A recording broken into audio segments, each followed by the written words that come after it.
Welcome into All Things LA Real Estate. My name is PK. Knoll. We are heading out to Cypress Park, Montecito Heights, Glassell Park for your October real estate update. Happy Halloween to everyone out there. So, why do we combine these three neighborhoods? First of all, they're right next to each other. Second of all, we used to break these down individually month by month, and their numbers are consistently average, minimums, maximums, consistently in the same realm as far as pricing. I'm a numbers guy, so that's why one of the reasons why I decided to combine them. And also, I think these three neighborhoods have strong potential. They are surrounded by high value neighborhoods, right?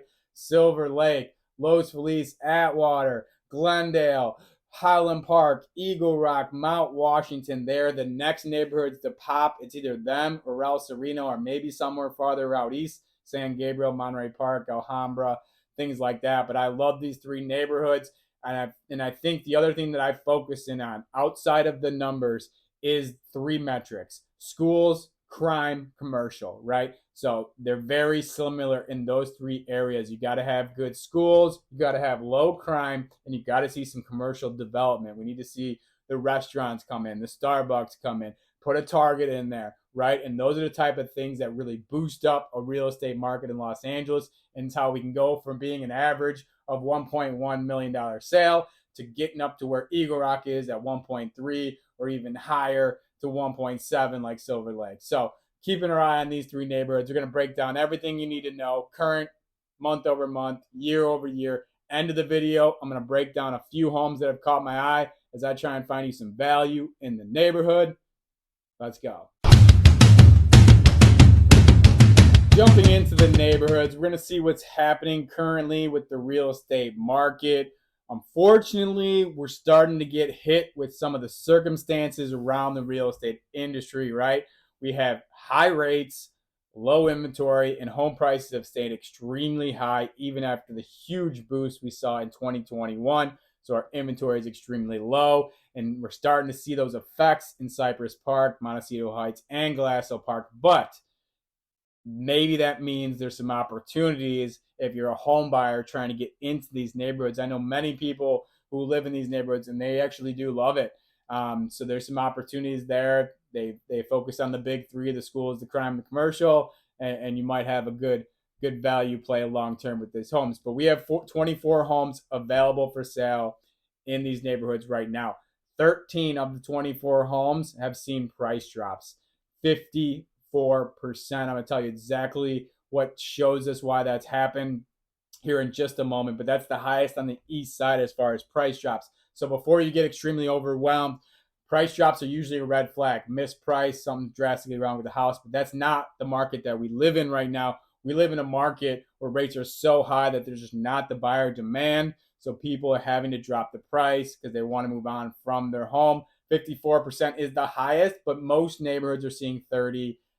The lowest we're seeing on any east side neighborhoods is about in the 20 percentile. I think Silver Lake Echo Park is about 22%. You get down to like an Atwater, it's only, about 12%. But most of the neighborhoods on the east side are in the 30s, but we're at 54 here. Minimum price to get into the neighborhood, $664,900. We're going to talk about that home at the end of the video.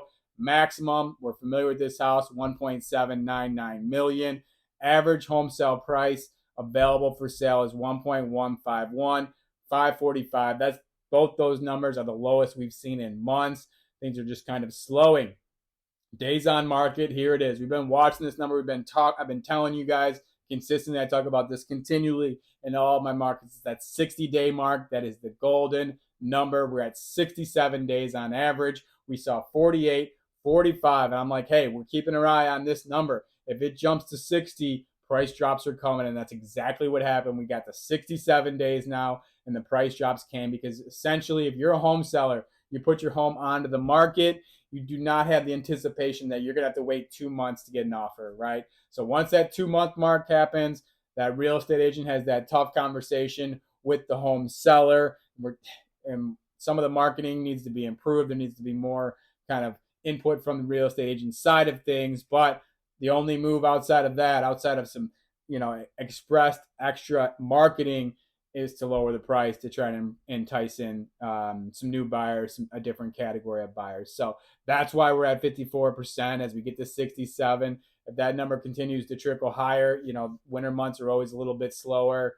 We might stay consistently with some of these homes. But if we look at October of 2022, we had 13 homes sell, 107% clip. So on average, 7% over the list price last October. So pretty solid. We'll see if we get back to there. My anticipation is we'll have some year-over-year declines when it comes to the month of October, but check back next month to get some specifics there. But speaking of last month, let's go see what happened in September.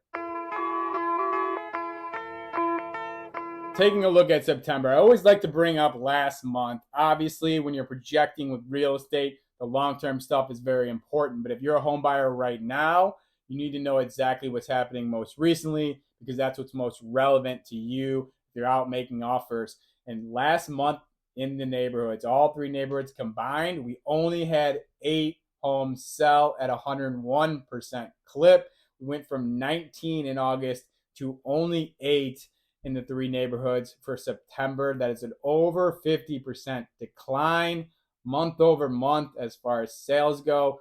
Only 1% on average over the list price as well. So we're not seeing high buyer demand as far as multiple offer situations. So if I'm a home buyer and I see 13 of the 24 homes do a price drop, I see that number at 101%. I know I can probably come in and snatch up one of these homes at the list price and maybe, get some value in that regard. And I like I said, these long term, once things settle in our economy, things get back to normal. I don't know if there is normal, just in general, but I think these neighborhoods have the strong potential. It's just a logistics aspect of things. As people get kind of priced out of Silver Lake or Glendale or Eagle Rock or Mount Washington, they got to go somewhere and they want to own homes. These are very common landing spots, which is going to, as demand increases, it gives you that potential to improve. The low end last month as far as sales, we had a home sell for $515K, went for $10K under the list price right there, right? Listed for $525, they had accept $515. Top end 1.710, $19K under the list price. So these homes, if they're just sitting for a long time in these neighborhoods, not if they're really neighborhoods too that just don't get a lot of notoriety. People don't know about them as much. Silver Lake, very popular. Highland Park, crazy popular. Pasadena, insane. La Cañada's average home sale available for sale is over $4 million right now. So you get these neighborhoods like Cypress Park, Montecito, especially Glassell Park, probably my favorite of the 3, but I can go in any direction in regards to these 3 neighborhoods. That's why you see that the average home sale price was $983,500, right? And that's the number that I'm really looking at when I say this has potential, right? Because you look at Eagle Rock, it's 1.3, right? You look at Pasadena, it's over 2 million. Look at Silver Lake, it's 1.7, right? So we see average home prices all surrounding them that are much higher. So that gives us some wiggle room. Even if you go, as far as like a San Gabriel, Rosemade area, those are in the 1.1s already. So this one's still sitting under $1 million. It has that wiggle room for push to move forward. If you're somebody who's going to purchase a home, sit 5-7 years, make it your home. You got an opportunity to make something happen. Days on market for the homes that sold was 16 days. Typically, you're going to see that number between 15 and 30. Nothing to worry about there. September 2022, 18 homes sold, 102% clip, 44% decline year over year, which is not great. We are seeing continual year-over-year decline, so I wouldn't freak out about it too much. We've seen 30% in every neighborhood on the east side, month after month after month. We're seeing some neighborhoods as high as like 60% year-over-year decline. And in fact, in Mount Washington, we didn't have a single sale in September. So 44% isn't good. Over 50% decline in sales. Over 50% home price drops. So things are starting to feel the pain of the work of the Federal Reserve. Jerome Powell made it very clear that these high rates are likely to stay for at least another year. That's kind of the sentiment you're going to get from anybody who's following the financial institutions. He's really adamant about inflation rate getting down to 2%. Consumer spending is not reflecting that, so it could be a little bit wild. This could just be the reality of our market. But let's see if we can find you some value in the neighborhood. Let's jump over to homes that have caught my eye. Let's go. Homes that have caught my eye. Here's what we're going to do in this section. We're going to break down a few homes. First of all, entry level. What's the minimum price to get in the neighborhood? Then we're going to go PK's top pick. That is going to be a value play. We're going to see what the numbers tell us. We're going to try and find a home that has the best opportunity for a stable appreciation, because if you're going to finance a home with this high of rates, you need to find a home that has a strong probability of appreciating. Do not listen to the realtors out there who give you the, oh, don't worry about it, you can refinance. They said that 2 years ago, and look where we are now. So make sure we're finding a home that has strong probability, and you can afford the monthly payment for the duration of the 30-year mortgage. And if things change and rates come down and you get a chance to refinance, great, but we can't count on that. And then we're going to finish off with the top dog. What's the top dog in the neighborhoods look like right now? Let's start entry level side of things. I do want to touch base quickly on last month. It was 139 East Avenue 45. That was the one that was listed. It's currently listed for $699,900. It is still active.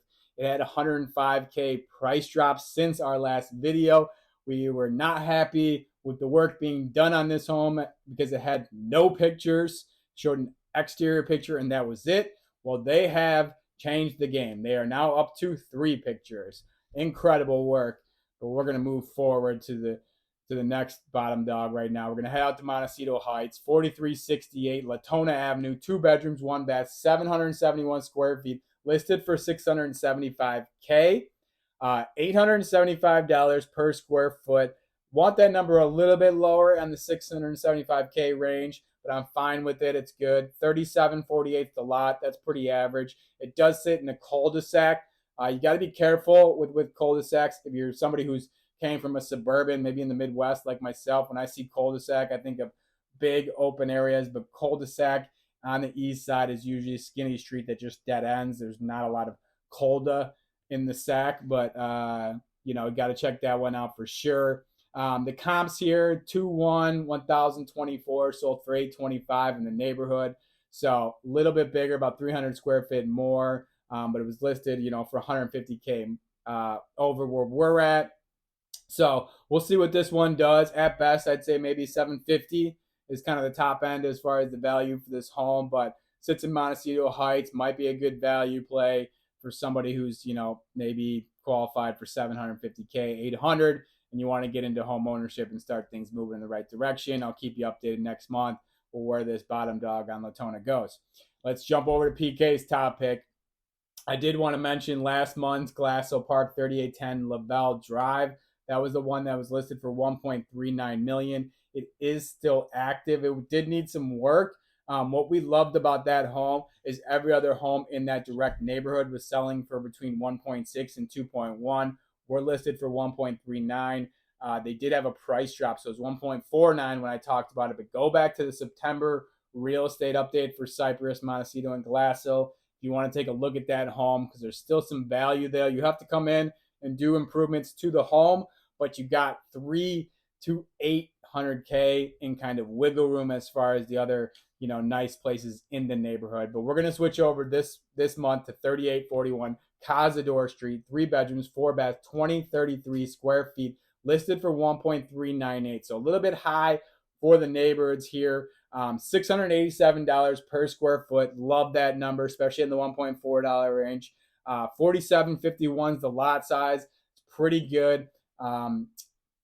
It's completely updated. So love that home. Usually when you get to some of these fully updated homes on the east side, you start to see $1,000 per square foot. So that's why the 687 is super attractive. It's got great views of this home. You can see downtown LA, and they boast that you can see the Dodgers fireworks shows from this as well. Freaking Dodgers. But there's also a basement built-in music studio, if that's something that entices you as well. Maybe turn it into a kid's room so you don't have to hear the screaming there as well. But this is actually right down the street. If you're somebody who's been following along with these updates month after month from the top dog in the neighborhood, the $1.8 million home on Cazador as well. We're going to talk about that in 1 second here. But the real comp here is 3/4/1937, sold for 1.3, so a little bit smaller than what we're dealing with. But basically that sets kind of a floor for me to know that, we're kind of in a value perspective with this home, to know it's like I said, updated views. It's in Glassell Park. Love everything about that. Good, per square footage number, decent lot size. And it's also right down the street from higher ticket items. There's a mentality in real estate is that you never buy the most expensive home on a street.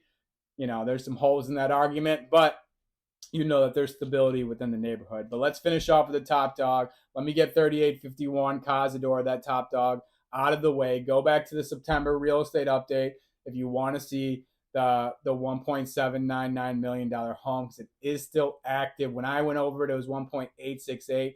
They did a 69K price drop to bring it just under 1.8 million. Incredible views. That house has a lot that's just under 15,000. So definitely go check that house out. You can go to the September real estate update for CPMHGP. Go to the end of the video, look for PK's top picks, and you can take a look at that. But we're going to move to the second tiered home in the neighborhood, so we're not repetitive. We're going out to Glassell Park again for $23.64 Yorkshire Drive, 4 bedrooms, 3 baths, 2997 square feet, solid. Listed for $1.739900.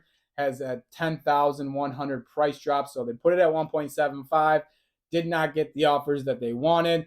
Dropped it down just over 10K to see if they can entice some people. $580 per square foot. Love that. That's a great number. You're getting a lot of room on a $29.97 home. Lots solid, 50-14, so you get some room there. Mid-century home here. Nice little wraparound balcony, which is always a nice enticement when you got the views of this house. Nice open floor plan as well. One thing that's kind of jumps out when you look at this home, though, is it has been listed since 5/29. So the end of May is when they went on the market, and they've only had a 10K price drop on the home. So it's 5+ months. So my expectation, especially with the 101%, average sale price number that we've seen in these neighborhoods, is if this home is what you were looking for, I think you could probably come in right at that list price. Maybe even at this juncture, if it sits even longer, maybe come in, at 1.7, 1.725. But I'm going to keep you updated. We'll see with this home, but a beautiful home, great views. Love the neighborhood in Glassell Park. Great per square footage number, solid lot size. So I'm a big fan of the home. Thank you so much for watching the video. We do this every single month for almost every neighborhood on the east side. We're doing Pasadena, Silver Lake, Eagle Rock, Highland Park, Glendale, La Cañada, El Sereno, Cypress Park. The list goes on and on. So like and subscribe to the channel if you are so inclined. If you're somebody who's looking to purchase a home on the east side of Los Angeles or sell your home, I am happy to help out with you. Reach out to me. You can send me a direct message online, or all of my phone numbers are listed. Even if you're somebody who's hesitant with 7% interest rates, that puts us in the same boat. It always helps to start preparing for future opportunities, because you don't want to miss the boat there. We will tread lightly. We will look for value, and we will get it done. I also do a ton of other videos. I get into the schools. I get into, the restaurants in the neighborhood. I get into the attractions in the neighborhood. I do some other fun videos like Quick Cribs. So once again, like and subscribe if you are so inclined. Have a great day. Be kind. Yeah.